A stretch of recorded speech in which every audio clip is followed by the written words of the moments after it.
Hi guys, welcome back to our channel. Pag-uusapan naman natin muli si Sharon Cuneta. Napag-usapan nga natin sa ating previous vlog na si Sharon nga ay isa sa pinaka-generous na artista ng bansa.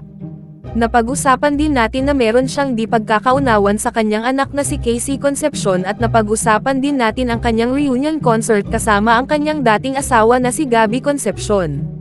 Ginanap nga ang concert ni Sharon at Gabby na Dear Heart noong October 27 at ayon sa balita na talagang sinuportaan ito ng kanilang mga tagahanga dahil sold out umano ang naturang concert. Madami ngang mga tagahanga na natuwa sa kanilang reunion at madami rin mga celebrities nagpakita ng suporta kay Sharon at Gabby, tulad na lang nila Coco Martin, Julia Montes, Lorna Tolentino, John Estrada, Shaina Magdayaw at marami pang iba. Sobra naman ang pasasalamat ni Sharon at Gabby dahil sa suporta ng kanilang mga tagahanga at kaibigan sa kanilang reunion concert. Pinag-usapan nga ang naturang concert lalo na nang nag-perform din ang anak ni Sharon at Gabby na si Casey Concepcion.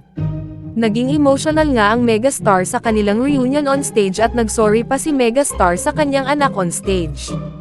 Ang sabi ni Mega, "The first child to come and make me feel like a mother was this not so little girl beside me.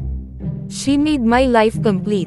And if there's anything that I regret, sorry, we couldn't give you that complete family. But you have two families that love you. But Papa and we never stopped loving you. You were never the problem." Nakakaiyak nga itong pangyayari at hiling natin na maging okay na ang mag-ina at maging masaya sila sa kanilang buhay.